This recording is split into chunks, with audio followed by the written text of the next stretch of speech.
Hello and welcome to the Watering Hole. Thanks for checking out this clip. Don't forget to like and subscribe because that'll make the baby Jesus cry, and I know how much you guys love making the baby Jesus cry. Neuromptopus says praise Ouroboros is back, so we can get on to our second story of the night. Yay! So, election-denying MAGA clerk Tina Peters hit with serious prison time. Oh boy. The video was circulating around on Twitter for a while, so I'm sure most people have probably seen this. She was sentenced to 9 years, which doesn't really seem like all that much. Basically, she let someone from she let someone associated with Mike Lindell into a secure election system so that he could, like, steal a bunch of data from it. And if you recall Mike Lindell, he's the guy that's been yelling about how the security isn't great, everything's like so easy to breach and everything. Meanwhile, it's it's the people on their side. It's the people on their side that are actually doing the election fraud. Always. Joy, oh joy. Imagine my shock. Yeah, Neuromptopus saying Mike Lindell is the fucking My Pillow guy. Yeah, did I not say that he was? But, yeah. So she was found guilty last month for allowing a man associated with MyPillow's Mike Lindell to enter the Mesa County election system after the 2020 election, a breach that gave illegal access to the very voting data that it was her job to protect. So, you want to look for election interference? That's it. Like, every accusation is a confession. She also turned off the security cameras, gave him access, and then leaked voting data to her fellow conspiracy theorists. Why would you ever think that was a smart thing to do? Because she thought Trump was going to protect her. Daddy Trump knows my last name. That means he's going to protect me from all the terrible things I'm about to do. No, that's not how that works. You can't just fuck with the election. Even when Trump has the power to protect people, no, he throws his people right under the fucking bus.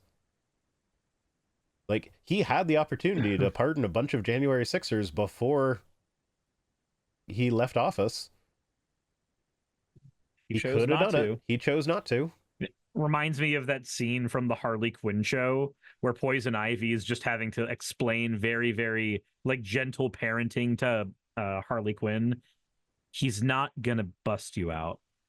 The Joker doesn't actually care about you. He's not going to bust you out of prison. She's like, no, my puddin' loves me. He's going to get me out of here. I know he is.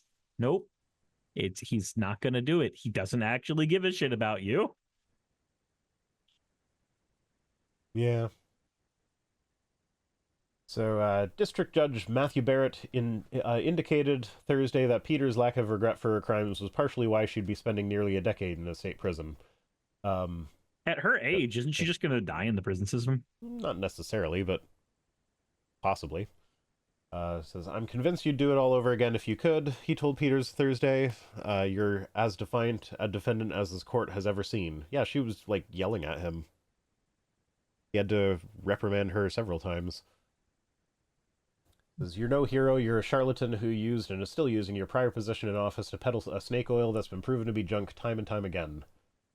Peters has long been unapologetic for what she did. She smiled at her, in her 2022 mugshot and campaigned to be Colorado's Secretary of State, a run that didn't survive a Republican primary. True to form, Peters cried after the primary that her loss was the result of voter fraud. So, as always, of course, when I win, that was a fair election. When I lose, it was fraud. Every time, without fail. Every time. Every MAGA Republican. It's weird how every single MAGA Republican that loses an election, it turns out that was election fraud. But every single one that wins, no, that was actually legitimate and fair and fine. That's just democracy, baby.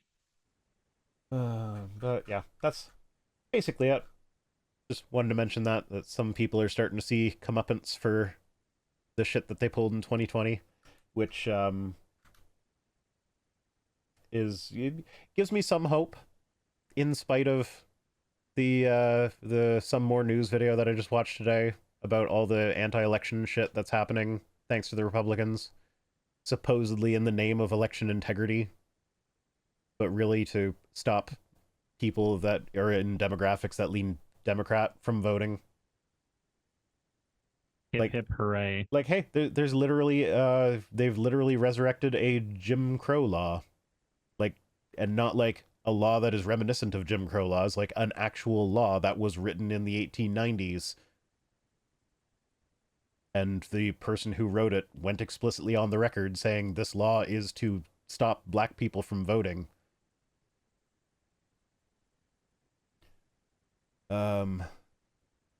Feels a lot like the stuff that Brian Kemp has tried to do in Jassa Georgia. says, I take credit for showing the story. Okay, yeah, I forgot to give credit, but this one came to me from E.T. Benson. So I don't know who, unless I just accidentally doxed Jassa, which I don't think I did, because Jassa has emailed me before and it hasn't been this person.